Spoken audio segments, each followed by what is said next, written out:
সামনেই কিন্তু বাঙালির পয়লা বৈশাখ, আর তাই জন্য আমি আগের দিন আমার চ্যানেলে একটি মটনের রেসিপি কিন্তু দিয়েছিলাম। আজ নিয়ে এসেছি সেই মটনের রেসিপিটার সাথে একটি দারুণ সুস্বাদু চিকেন বিরিয়ানি রেসিপি। মানে চিকেন বিরিয়ানির সাথে মটনটা খেলে কিন্তু দারুণ একটা কম্বিনেশন তৈরি হয়ে যায়।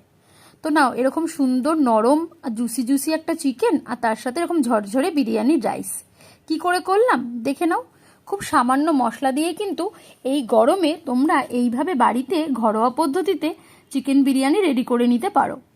কি করেছি দেখো, প্রথমে এখানে সামান্য একটুখানি সাদা তেল দিয়েছি।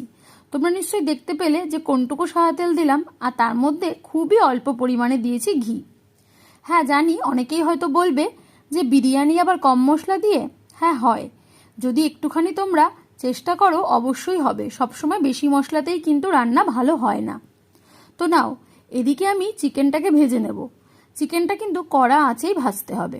চিকেনটা আগে থেকে আমি ধুয়ে ভালো করে পরিষ্কার করে নিয়েছিলাম, তাতে কিন্তু কোনো রকম নুন হলুদের ব্যবহার আমি করিনি। এবারে চিকেনটাকে ভাজতে ভাজতে যখন দেখব কালারটা একটু পাল্টে গেছে, তখনই কিন্তু এতে নুন দিয়ে দেব। আর বলে দিই, যারা আমার চ্যানেলে প্রথমবার ভিডিও দেখছো তারা কিন্তু অবশ্যই চ্যানেলটিকে সাবস্ক্রাইব করবে। আর যারা আগে থেকেই দেখছো তাদের বলবো শেয়ার করো, কমেন্ট করো, কেমন লাগছে আমার রান্নার রেসিপিগুলো সেটাও কিন্তু অবশ্যই জানাও। যারা ফেসবুক থেকে দেখছো তারা কিন্তু ফলো করতে একদম ভুলো না, আর শেয়ার তো করতেই হবে। দেখো, চিকেনটা ভাজতে ভাজতে কিন্তু কালার একদম বদলে গেছে। এবারে এই ভাজা চিকেনটাকে তুলে রাখতে হবে, আর কড়াইয়ের গ্যাসের যে ফ্লেমটা সেটা একদম লো করে দেবে। তারপরে এখানে কি কি ফোড়ন হিসাবে দেব আমি তোমাদের সাথে বলছি। তেল কিন্তু আর দেওয়ার দরকার নেই, ঘিও দেওয়ার দরকার নেই। ওপর থেকে দেবে তেজপাতা, দেবে গোটা গরম মশলা আর একটুখানি সাজিরে। যদি সাজিরে না থাকে তোমরা নর্মাল যে বাড়ির সাদা জিরে সেটাও দিতে পারো। ব্যাস, দিয়ে ফোড়নটা যেই একটু গরম হয়ে গন্ধ বেরিয়ে আসবে তখনই কিন্তু এর মধ্যে দেবে আলু। বিরিয়ানিতে আলু না দিলে কি জমে বলো? তো সেই কারণে আলুগুলো বেশ বড় বড় করেই আমি কেটে নিয়েছিলাম। তোমাদের যেরকম পছন্দ কাটতে পারো, দিয়ে আলুগুলোকে বেশ লাল লাল করে ভেজে নেবে। অন্তত 80% মতো কুক হবে এরকমভাবে ভাজবে, কারণ এরপরে যখন বিরিয়ানিটা একটু দমে বসবে বাকি রান্নাটা কিন্তু তখনই হবে। তো নাও, ভালো করে এবারে ভেজে নেব। জানো তো, তোমরা চাইলে এই সময় না একটুখানি নুন দিয়ে দিতে পারো। আর এই আলুটা যখন ভাজবে সেই সময় আমি কিন্তু এর মধ্যে দিয়েছিলাম ওই 2 চামচ মতো আদা রসুন বাটা আর একটা মাত্র লঙ্কা কুচি। আসলে লঙ্কার পেস্টটা দিইনি, লঙ্কা কুচিই দিয়েছিলাম। দিয়ে ওই আলুর সাথে আদা রসুনটাকে একটু ভেজে নেব। এতে করে আলুর মধ্যে সুন্দর একটা গন্ধ আসবে, আর পুরো আদা রসুনের কাঁচা গন্ধটাও চলে যাবে। দেখো, যেই আদা রসুনটা একটু ভাজা হয়ে গেছে, এবারে এর মধ্যে চিকেনটা আমাদেরকে দিয়ে দিতে হবে। জানো তো, চিকেনের সাথে যখন তোমরা আদা রসুনটাকে একটু ভাজবে তখন না এর গন্ধটা আরও সুন্দর হয়ে বেরোয়। ব্যাস, এইভাবে 2 থেকে 3 মিনিট একটু নাড়াচাড়া করে ভেজে নিতে হবে, মানে ওই মশলাটা যাতে একটুখানি চিকেনের গায়েও উঠে আসে আর কি। তারপরে রেডি রেখেছিলাম আমি পেঁয়াজ বাটা।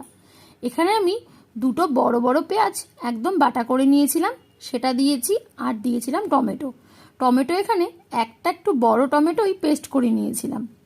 এই দুটো জিনিস দিয়েই কিন্তু আমাদেরকে আবারও ভালো করে নাড়াচাড়া করতে হবে। তবে হ্যাঁ, এই সময় তোমরা একটুখানি নাড়াচাড়া দিয়ে আবার ঢাকা দিয়ে দিতে পারো। এতে করে কি হবে, টমেটোটা তাড়াতাড়ি সেদ্ধ হয়ে যাবে আর টমেটো থেকে জলটাও বেরিয়ে যাবে। তারপরে পেঁয়াজটাও আছে, সেটাও বেশ সুন্দর ভাজা হয়ে গেলে একটু তেল আর ঘিটাও ছেড়ে যাবে। তারপরে কিন্তু আমাদের মশলা করার পালা। মানে এর আগের দিন যারা আমার রেসিপি দেখেছো ডিম বিরিয়ানি, তারা কিন্তু অবশ্যই জানো কি কি দিয়ে বিরিয়ানির মশলাটা রেডি করতে হয়। যদি না জানো তাহলে অবশ্যই সেই ভিডিওর লিঙ্কটা আমি দিয়ে দেবো, তারা সেখান থেকে কিন্তু দেখে নিতে পারো। আর উপর থেকে ওই মশলাটাই কিন্তু আমি 2 টেবিল স্পুন মতো ছড়িয়ে দিয়েছি। খুব বেশি মশলার ওই যে বললাম প্রয়োজন নেই। আর একটুখানি কালারের জন্য দিয়েছিলাম হলুদটা সম্পূর্ণ অপশনাল, তোমরা নাও দিতে পারো। আমি যেহেতু কোনো রকম ফুড কালার ব্যবহার করব না, তাই একটু হলুদই দিয়েছিলাম। ব্যাস, এবারে দেখো এই মশলাটাকে খুব ভালো করে কষিয়ে নিতে হবে। জানো তো, অনেক সময় হয় যেহেতু এই মশলাটার মধ্যে জায়ফল জয়িত্রী এইসব কিছু আছে, একটু ড্রাই হয়ে যায়। সেক্ষেত্রে তোমরা সামান্য একটুখানি এখানে গরম জল দিতে পারো, দিয়ে মশলাটাকে একটু সময় নিয়ে কষাবে। তাহলে কি হবে, যখন তেলটা ছেড়ে যাবে ততক্ষণে কিন্তু তোমাদের মশলাটা খুব ভালো করে কুক হয়ে যাবে। আর স্বাদের জন্য দেবে নুন। নুনটা অবশ্যই পরিমাণ মতো দেবে। নাও সব কিছু দিয়ে এবারে ভালো করে আলুটাকে আর ওই চিকেনের সাথে ভালো করে কষিয়ে নিতে হবে। বলেছিলাম আলুটা এমনভাবে রান্না করবো যাতে 80% কুক হয়ে যায়, তো সেই জন্য আলুটাকে কিন্তু এবারে তুলে নেব। তুলে নিয়ে ওই যে চিকেনটা রয়েছে, একটু তেল বেরিয়ে গেছে মশলার গায়ে, তার মধ্যে দই দিয়ে দেবো। দইটা আমি একদম ভালো করে কিন্তু পেস্ট করে নিয়েছি, মানে একদমই কিন্তু ভেতরে কোনো দানা দানা ভাবটা থাকবে না, সেই হিসাবে দইটা কিন্তু আমাদের দিতে হবে। দইটা আমি এজন্যই দিলাম যাতে করে গ্রেভিটা একটু পাওয়া যায়, মানে একদম ড্রাই ড্রাই আমি কিন্তু করব না। নাও দইটা দিয়ে একটু খানিকক্ষণ ঘন ঘন নাড়িয়ে আমাদেরকে একটি থালা দিয়ে ঢাকা দিয়ে দিতে হবে। জানো তো, যখন ঢাকা দেবে আস্তে আস্তে দেখবে বিরিয়ানির মশলার যে গন্ধটা সেটাও বেরোচ্ছে, তার সাথে কিন্তু আবার দইয়ের থেকে যে জলটা বেরিয়েছে তাতে আমাদের চিকেনটাও কিন্তু প্রায় রান্না হয়ে যাচ্ছে। আর ওই যে তেলটা ঘিটা তো ছাড়বেই, ওটা তো হবেই। ব্যাস যখন এই রকম সময় চলে আসবে, মানে পুরো মাংসটাই রেডি হয়ে গেছে, তখন কিন্তু এর মধ্যে ওপর থেকে আলুটা আমি দিয়ে দেবো। তোমরা চাইলে এর উপরে রেডি করা ভাতটা দিয়ে দিতে পারো, মানে একদিকে জল ফোটাতে হবে, হাঁড়ির মধ্যে জল ফোটাবে আর তার মধ্যে দেবে একটু গোটা গরম মশলা আর একটুখানি সাদা তেল দিয়ে আগে থেকে ধুয়ে ভিজিয়ে রাখা বাসমতি রাইসটা কিন্তু এর মধ্যে দিতে হবে। আমি 1 ঘন্টা আগে বাসমতি রাইসটাকে ভিজিয়ে রেখে দিয়েছিলাম, সেটাই কিন্তু হাঁড়ির মধ্যে দিয়ে দিয়েছি।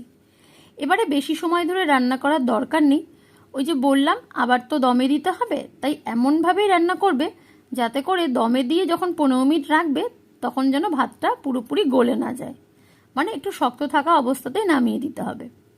নাও ভাত প্রায় কিন্তু হয়ে আসলো। এবারে এই ভাতটা একটু চেক করে নিয়ে তার কিন্তু ফ্যানটা ঝরিয়ে নেবে। ঝরিয়ে নিয়ে আর কি, এবারে তোমরা যে পাত্রে দম দেবে তার গায়ে একটু ঘি মাখিয়ে নিয়ে ওই মাংস আলু সমস্তটা ট্রান্সফার করবে। চাইলে এটা পাট পাট করেও দিতে পারো, তবে যেহেতু আমি বললাম একটু ঘরোয়া পদ্ধতিতে করছি তাই একবারে নিচেই মাংসটা দিয়ে দিয়েছি আর উপর থেকে দিয়ে দিয়েছি রাইসটা দিয়ে চারিদিকে ভালো করে ছড়িয়ে দেবে। একদম সমান করে উপর থেকে এবারে দিয়ে দেবে গোলাপ জল, কেওড়া জল আর একটুখানি মিঠা আতর। এটা একদমই সামান্য সামান্য পরিমাণ কিন্তু দেবে, মানে ওই ছিপিতে 1 ছিপিরও কম। ব্যাস দিয়ে আর কি ঢাকা দিয়ে দেবে, ঢাকা দিয়ে 15 মিনিট দমে বসাবে। আর দমে বসানোর একটা ট্রিক তো আগের দিন আমি দেখিয়েই দিয়েছি, নিচে একটা গ্যাসের উপরে তাওয়া বসিয়ে তার উপরেও কিন্তু তোমরা এই পাত্রটা দিয়ে দিতে পারো, দিয়ে ঢাকা দিয়ে দেবে। 15 মিনিট পর নামিয়ে নেবে। তারপরে কিন্তু গরম গরম তোমরা সার্ভ করতে পারো আগের দিন যে মটনটা দেখিয়েছি সেই মটনের সাথে এইরকম একটা সুস্বাদু চিকেন বিরিয়ানি। তো চলো আজকে আমার এই রান্নাটা তোমাদের কেমন লাগলো অবশ্যই কিন্তু জানিও। দেখো স্যালাডও কিন্তু দেবে, তাহলে কিন্তু একদম দারুণ লাগবে, মনে হবে যেন রেস্টুরেন্টে বসেই আমরা মানে বাড়িতে বসে রেস্টুরেন্টের স্বাদটা নিচ্ছি। নাও কি সুন্দর জুসি হয়েছে দেখো চিকেনটা, আর চালটাও প্রচণ্ড ঝরঝরে, যেমন লম্বা লম্বা দানা